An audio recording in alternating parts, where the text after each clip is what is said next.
Hey, it's Aaron, the Metal Theologian. I feel a little inspired today because there's a thread going around. It's actually a contest, but I'm going to treat it like a thread. And I actually got put onto this by Dennis over at the Analog Archives, the guy with the black metal cover, the Venom guy in his logo. So, he was actually doing the contest entry for another channel, which honestly I wasn't already familiar with, called Stormwind79. I even wrote it down so I wouldn't fuck it up. Because it looks like a good channel. It's a relatively new channel. And this is a contest. I'm gonna like not. I don't need to enter the contest though, because first of all, the prize is CDs, which I don't really need anyway. But also because just because. So what I'm gonna do is this isn't a contest entry. I'm actually gonna not follow the rules of the contest, okay? Because there are 11 questions, and they're really good questions. But the last few were about like festivals and shit like that. Unless I missed one, it's possible I screwed this up. But whatever. I grabbed the first like 7 because I thought they were really interesting, and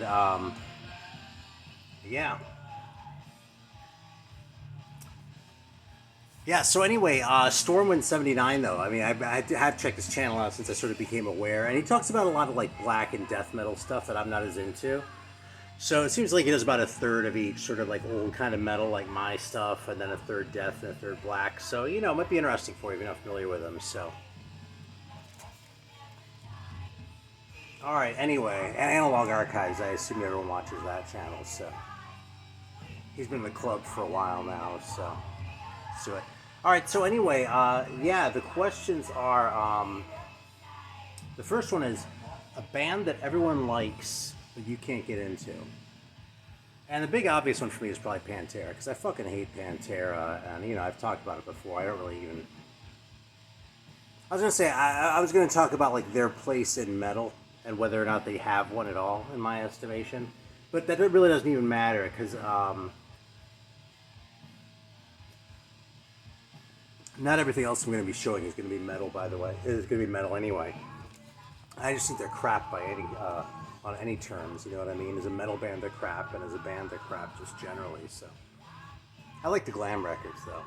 I don't love them. I think they're kind of overrated, in fact, among people who don't like Pantera. But you know, they're kind of fun. But anyway, yeah, here's another one that I tried harder with. So I've really never gone for Pantera, but a better answer to that question, as far as a band that's sort of one of those bands that you're supposed to appreciate and like and shit, that I've just never really been able to get into, is this one right here, man. Thin Lizzy. I've had all of Thin Lizzy's records, except for that really late live one, not Live and Dangerous, the one from the mid-'80s that came out after Phil Lynott was already dead. I've had all the albums, though, and like I've played them a fair bit. I mean, there's no Thin Lizzy record I haven't listened to at least 3 or 4 times. And fucking, I think I get it, man. I think I just don't fucking like it, you know? I'm just not interested in this fucking guy telling these stories. I just don't give a shit, you know what I mean? Like, if I did, I'd listen to Woody Guthrie, but I don't really listen to that either, you know? So, you know what I mean? It's like listening to fucking, I don't even know, man. I just don't give a shit about the stories. And so when there are songs that are good, they're really good, you know what I mean? And I actually think this record has more than its share, because the fact is, as played as The Boys Are Back in Town, check out that gatefold. As played as The Boys Are Back in Town is, that's really not a bad song, you know what I mean? That's better than anything Bad Company ever did. And Jailbreak, you know, I've known that song for fucking a lot of years, and I still wouldn't say it's crap, you know what I mean? There are a lot, and you know, this whole record's good. I think Johnny the Fox is a really good record. But as far as like sort of the stature that this has afforded this band, you know what I mean? And the way they're sort of looked on as like these icons and shit, you know? I mean, I get it about the whole twin guitar thing and the influence on metal. But for my money, man, Wishbone Ash was better. And I'm not the biggest Wishbone Ash fan, but they had the dual guitar thing going too, and they're more interesting than Thin Lizzy ever was, man. I don't think Thin Lizzy ever made a record as good as Argus. So anyway, man, Thin Lizzy. Alright, the second question is a band which I discovered totally randomly or by accident. I've got a couple for this one too here. So the first one, we're actually going pretty far back. So, way back when I was in my teens, when I was living in Germany, actually, there was a catalog that me and my friends would mail order from sometimes. Usually, like getting like Misfits bootlegs or some shit like that, you know. So I got my first Diamond Head record through this catalog, though. Too, they had a picture disc of the "Am I Evil" compilation, which isn't really a very good package, but it was my first exposure to Diamond Head and sort of got me going. And I suppose that was one of my first sort of real steps into serious record collectordom beyond just like buying the Metallica records where they were covering those songs, right?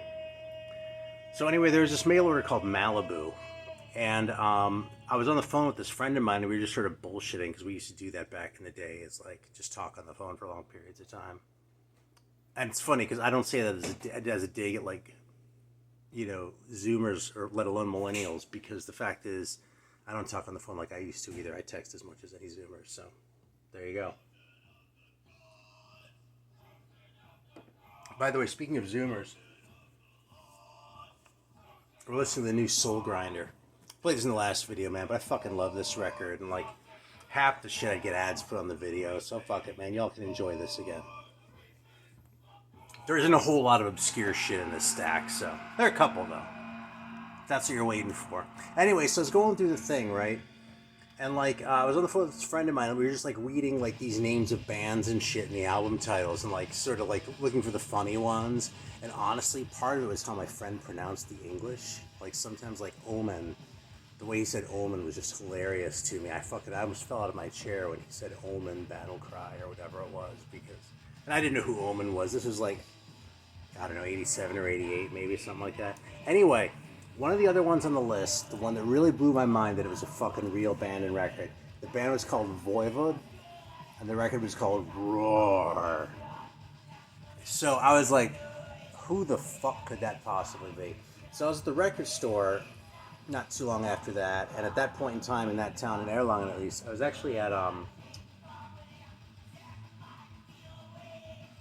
can't remember the name of it. I was going to try and bust out the name for it to see if Jurgen would remember.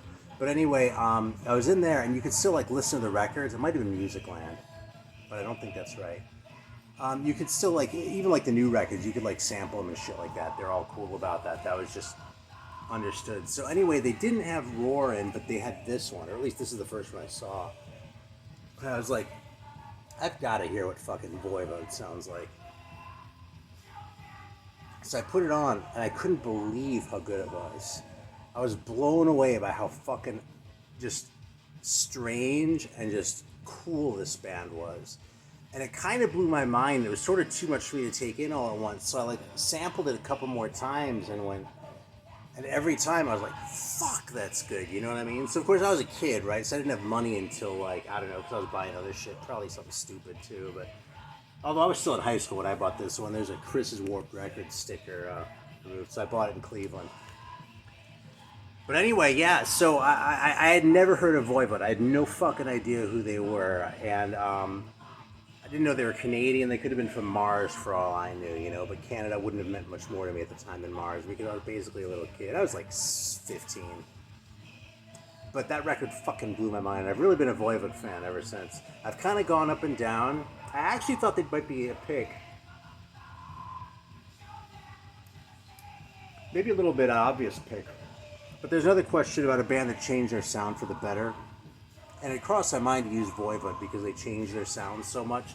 But the fact is, I'm not sure that's true because even though this is the record that got me into them, with time I feel like the first two are the ones I reach for the most. The ones that are more just like straight, like, you know, mid-'80s black metal sound, like, you know, early Destruction or Creator rather than the sort of weirder shit. I mean, those records are kind of weird too. I mean, those are not straightforward songs, you know. Voivod, their fucking signature song is like, I mean, just the way it's constructed is weird, you know. So they still have that, you know what I mean? But I'm still gonna stop short of saying that either of those is a better record than this one or Dimension Hatris, you know what I mean? Because that's kind of, I don't think that'd be honest. I don't think it'd be completely true, you know.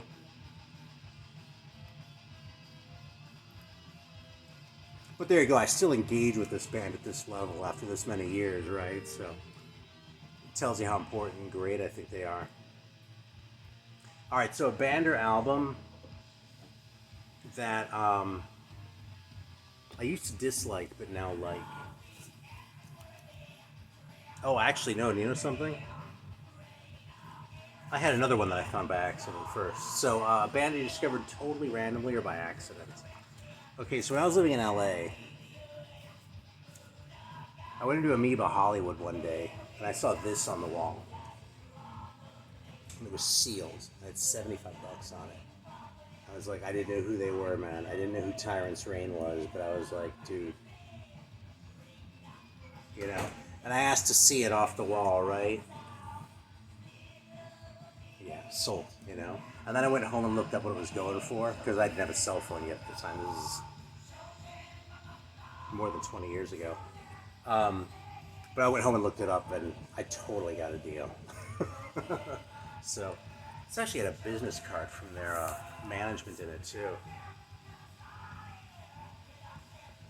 With the insert, I have to, like, you know, so I'm not going to fuck with this now, because I don't want this video to get too long. But anyway, yeah, this record was blind buy.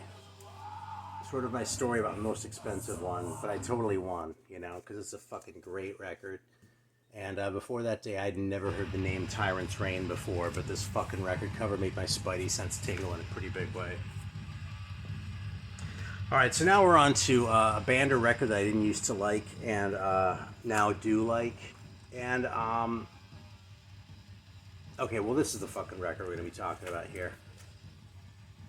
I've actually been listening to pretty much just, well, I'll get there. Yeah, so fucking Keeper of the Seven Keys, man. And my entry point was really part 2, because I decided to give that one another chance, and when I was, like, kind of grudgingly liked it, I was like, maybe I should give part 1 another chance, too. But this record was kind of my nemesis, in a way. Because when I was, like, 14, 15, I was still in Germany at the time, and this band was, like, blowing up and, like, really huge, and the fact that they were German was, like, boosting them instead of making them weird like it would here. But I just thought Helloween was the most stupid fucking band name ever. I was like, it's not a great band name to begin with, Halloween. I'm making it Helloween. It's not evil. It's not cute. It just makes you look like a fucking idiot. And with that fucking stupid pumpkin, holy shit, dude, did I have it in for this band. So, like, I didn't think their first EP was that bad, really. I remember hearing that one at a friend's house and being like, yeah, this is kind of cool, you know, with that sort of Silver Shamrock intro. And that little clip of Billy Joel in the radio static at the beginning kind of tickled me too. I'd be willing to bet money they didn't license that shit properly. I wonder if it's on newer versions of that record now. Anyway, this one though, with Michael Kiske, and the guy's looking like that. And then this fucking stupid shit all over the inner, this comedy shit. And then fucking the songs like fucking Future World. I was like, fuck you. You can fucking go to hell, Helloween. You suck. You are fucking corny. So anyway, so decades went by. And I came around, I mean, like I said, I never hated the EP. And I got Walls of Jericho too. And I never really minded those. But this one I really just came around on within the last couple of years. I got Keeper of the Seven Keys Part 2 when I was in New York. One of the first times I was up there when my older kid was going to college. So within the last 4 years, because he just graduated. And so I got this one maybe a couple months after that. So the novelty of being kind of a Helloween fan hasn't really worn off yet. I haven't ventured beyond the Keeper of the Seven Keys records yet. But I don't know, man. I really like this a lot. I mean, this record was out anyway because I've been playing it every day this week. I really have. And mostly I've been listening to reggae, but I'll get there. So, it's funny. I'm used to like picking up the record and I'm thinking about what I'm going to say. It's like unaccustomed to have to pick up the question.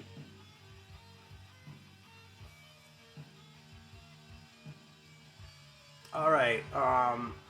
A band that I didn't check out for a long time, but really like now. So, and that's going to be this one.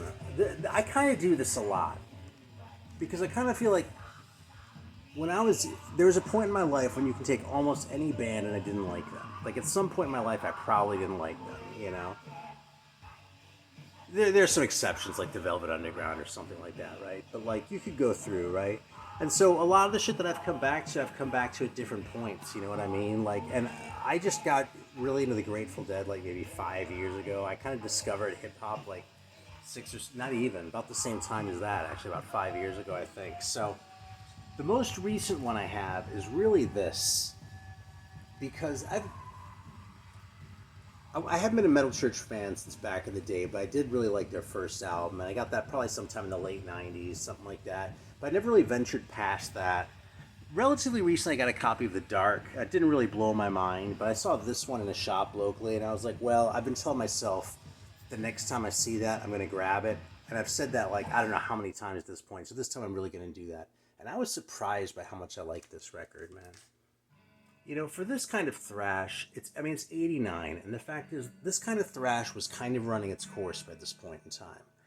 And in my head, I always kind of, I don't know if this is me or if it's other people talking about it, but for some reason this was always put on the same sort of level with the third Death Angel record, which I thought was a lot weaker than the first two. So I was like, yeah, the third Metal Church record, if it's like that third Death Angel record, then it's probably not going to be that great. It's probably not going to be terrible, but it's probably not going to be that great. I took this home, and the songs on this were really good, and I played it a couple times, and like said, okay, did it like just happen to hit me just right in that moment, and it was, you know, one of those little weird one-off things. But no, man, I just really like this record, you know, even though the back kind of looks like it could be a fucking, I don't know, like a later Fates Warning record or something like that, or, you know, one of these bands going pretentious. I mean, what a shitty cover, right? But this record is really good, you know, and given that it's really easy to find, I gotta give it a pretty good thumbs up. Alright, so here we go. A band that has changed their sound for the better. Well, I had a couple way better picks than Voivod for this one.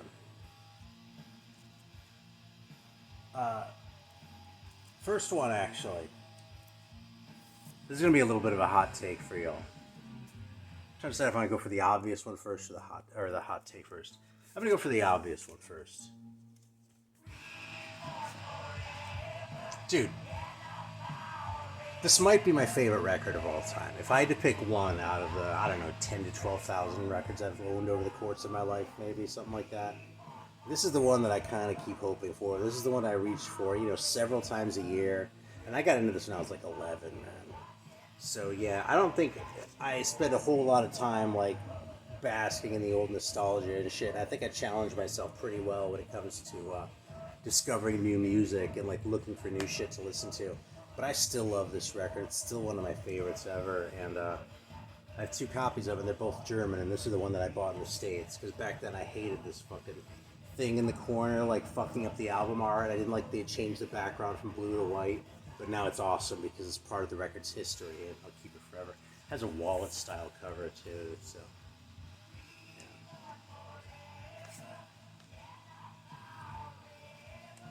And incidentally, their previous records, I mean, the self-titled one with April on it, that's a very good record. It's kind of hippie shit, but it's really well done. It did some psychedelic shit. And sort of looking back on my personal development, like as far as my taste in music, I think things like the Turned Around Drum Track, and I think it was the Painter, and shit like that. You know, those sorts of things really sort of opened my mind as far as, you know, what the music could be like. But those first two records by Deep Purple, man, are total fucking bullshit. They're like 25% Beatles covers, 25% other covers, 25% instrumentals, and I can't remember the other 25%. They just suck, dude. Like, almost every song on those records is lousy, you know? There are a couple, and what they're trying to do is not cool at all either. Just the whole thing is fucking so lame from top to bottom, man. Those first two Deep Purple records, I tried so hard to like those at one point, and they just suck beyond belief, you know? So they definitely made a big change for the better. But here's the hotter take, man, because you know who else made a fucking big change for the better? And I like the 70s records just fine. But fucking, this was the turning point right here, man. Fucking Tom Waits. When he just fucking, like, I don't know, went off his fucking rocker in 1980. I made these fucking three great records. These are three of my favorite fucking records. I don't talk about Tom Waits a whole lot anymore, because, you know, I listened to him a ton when I was, I don't know, when I was in my 20s or something. I've just sort of moved on. I listen to other stuff now as I sort of move through, you know, just like.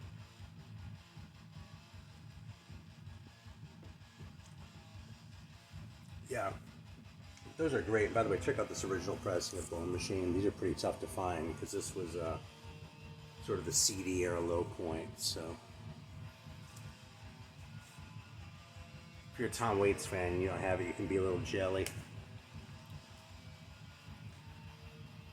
Alright, a style of music people wouldn't expect me to like. By the way, I hesitate like that, so I'm having trouble reading my handwriting. That's my handwriting.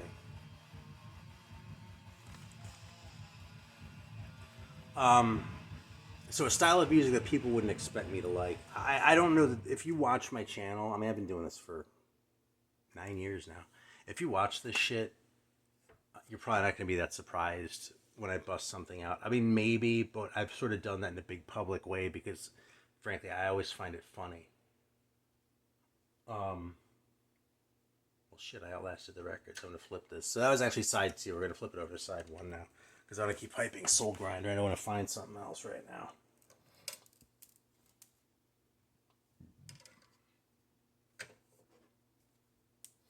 But it's one thing to sort of dabble in a style of music a little bit. And, you know, like something. Like, I love soul music, especially the southern singers like, you know, Sam and Dave and Otis Redding and Wilson Pickett, those guys. You know, the Stax Volt stuff over the Motown stuff from the north. I love that shit. And I used to have a lot of it. But it's not the sort of thing I really reach for so much anymore, you know?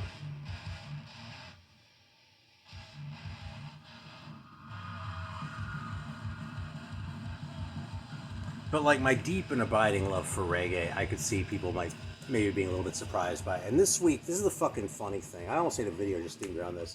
I've been listening to this week. I've been listening to nothing but reggae and Halloween. Like, I've been listening to shit like I've been playing this record every day by Rico Rodriguez, Man from Morico. Fucking This Day is one of the greatest jams ever, and like,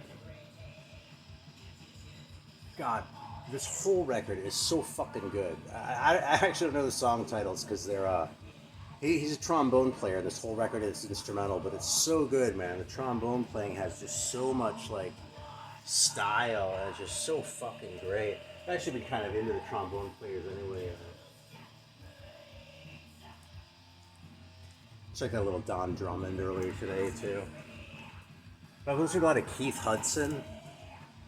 Fucking Keith Hudson is someone people don't talk about enough. Like, Flesh of My Skin, Blood of My Blood. Awesome, but you know, that one's actually on the shelf. I just pulled out all the other ones I don't think of as often, you know.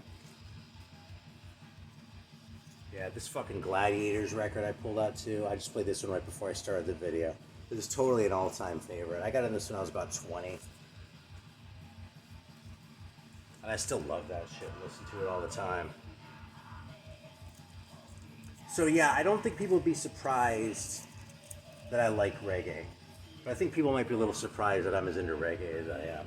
And I don't have a whole shit ton of it. But, you know, I have like, I don't know, I have a few hundred reggae albums, you know. If I were serious, I'd have 45s. And I mean, I have a couple, but I don't collect reggae 45s because it's too deep. All right. So, the last 3 questions are about festivals. I actually think I miscounted these fucking questions. That's why I keep sort of changing the numbers. The original thing was either 10 or 11 questions, and I'm pretty sure it was 11 questions. From Stormwind79. Check out his channel, even if I can't remember how many fucking questions he posed. Anyway, the festivals, I haven't been to a festival in so many years. It just seemed kind of stupid to sit here and pontificate about it. So, you know, I have things to say that I like, you know, can actually talk about intelligently, so. But, I rephrased it. I remember how he phrased it, but I said a bummer album from a band's discography that isn't Turbo or St. Anger. So one that brings down the band's catalog overall. It's funny because I was thinking of Alice Cooper, but with Alice Cooper, it's like you'd be pulling out the one record that brings up the fucking catalog because most of it's so shitty. Which, of course, is why we love Alice Cooper. Let's be honest, you know. But you know something? I actually think Turbo is the wrong choice. I think this is the shitty record from the fucking Priest catalog. If you're gonna pick a bad one, because half of Turbo is absolute fucking dog shit. But dude, this whole fucking record is dog shit. I mean, there's a couple songs that are tolerable. Heading Out to the Highway, you can handle. Desert Plains, people talk about. Maybe Solar Angels. But dude, any of those songs would be one of the weaker songs on another Priest record. Like, if you look at Sad Wings of Destiny, any of those three songs might be about as good as Genocide, okay? Genocide is not a terrible song, but it's pretty much the weakest song on Sad Wings of Destiny. It's definitely the weakest song on the live album, where that song sort of stuck in there among all these like fucking classic after classic on, you know, Unleashed in the East. Not that shitty 80s one, which actually isn't all that shitty. But anyway, man, I think this record is actually way worse. I think Turbo is more dated, and the flaws of Turbo are kind of more overt and easier and maybe even more fun to make fun of. But this record just sucks. This is just a bad record. You know what I mean? Turbo is like them trying to do something that they really had no business doing because it wasn't fucking right for them. But at least you could tell what they were trying to accomplish, and they didn't do a very good job of it. This doesn't even have that. Fucking Point of Entry is just bad, you know? But here's the thing, that's not really much of a hot take, okay? Because here's the thing about Point of Entry. Even people who like this record know that it's their worst fucking record, you know? I could be a smartass and say, yeah, there are people out there who convince themselves they like this record, but I don't have to go that far. I can completely concede that you genuinely like this record and be 100% sure that you will still say that this is probably their worst record, at least before 1990. Unless you want to bust out Ram It Down, but I think Ram It Down is way better than Point of Entry. I think Ram It Down is better than Turbo, easily. I think Ram It Down is really only a shitty record because of one song, and it's that fucking Johnny B. Good cover. Okay? Here's the real hot take, though. You ready? This is what you're waiting the whole fucking video for, man, because this is a hot take for you, okay?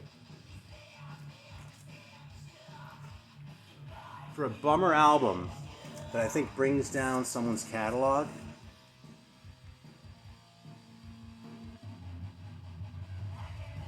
okay, I'm exaggerating a little bit. I don't actually think this brings down John Coltrane's catalog, but this is Coltrane we're talking about here, okay? I like Coltrane so much, one of my kids is named after him, okay? But people act like this is just the pinnacle of Coltrane's catalog. Cornel West, whom I really admire and will very likely be voting for, talks about this record all the time. He talks about Coltrane a lot, and he usually talks about this record. I understand what he's saying. I think I understand this record. I don't think it's that I don't get this record. I think I do get it. And I think it's a great record. I really do. Okay? This is a really fucking important record that you should have in your collection if you're the slightest bit interested. Well, if you're the slightest bit interested in jazz, don't bother, because you have to commit yourself to jazz to get into it at all. So if you like jazz, or you're interested enough that you want to commit to it and build a small collection, like actually, that's how I did it, you know. This record probably belongs in there. But here's the thing, dude, compared to Coltrane's the other shit he was doing, dude, I'd rather listen to Africa Brass than this. I think Giant Steps is a more fun record to listen to than this. I think his Sheets of Sound era, man. I mean, that shit maybe wasn't all that focused, but you could really hear what he was going for, too. And, like, what he was doing sort of felt a little bit interesting and sort of different all the time. And I feel like this one sort of gets into one place and stays there. And it's a good place to be. And it develops, and it ebbs, you know what I mean? It does all the sorts of things that this sort of thing is supposed to do. But I just don't think this is anywhere near as good as Meditations or Interstellar Space. I reached for fucking Coltrane and Sanders live in Seattle more than this one. Yeah. I'd probably have to put this at the bottom of the Impulse records as far as how I rank the Coltrane records. And I love John Coltrane. Okay, here.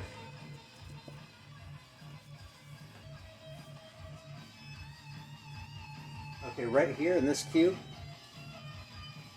that's all Coltrane and Miles Davis. And there's bubble wrap at the end. There's like a box set in there. That would be another one that people are surprised by. Not that I like jazz, but like that I have a cube that size dedicated to Sun Ra on the other side of the room. But yeah, I probably have like 40 Coltrane records. And this one is probably in my bottom 10 as far as how often I reach for it. So there's my hot take for you, man. Love Supreme is overrated as fuck. Doesn't mean it isn't great, because it is. But it's not what people claim it is when it comes to Coltrane's catalog. So we're going to leave it there. That feels like a better place to leave it than, oh, I don't know, man. Last time I went to a rock festival, shit, I really never went to them because I never wanted to sit through the bands that I didn't care about. You know, that would have been lame. So, thanks for watching. Shout out to Analog Archives for putting me onto this. It was a good list of questions. It was fun. I saw this and I was like, yeah, man, that's a good topic, you know? I don't give a shit about the contest. I just give a shit about the interesting questions, you know what I mean? And not to shit on contests. I got no beef with it, but... Dude, I have 5,000 or 6,000 records around here. I don't want you to send me something that I already have or don't need. I just feel like a dick accepting it, you know what I mean? It's not right. Give it to someone who will enjoy it and, like, really cherish it, you know what I mean? So, probably sounds like assholeish, but whatever. I'll live with it. Thanks for watching.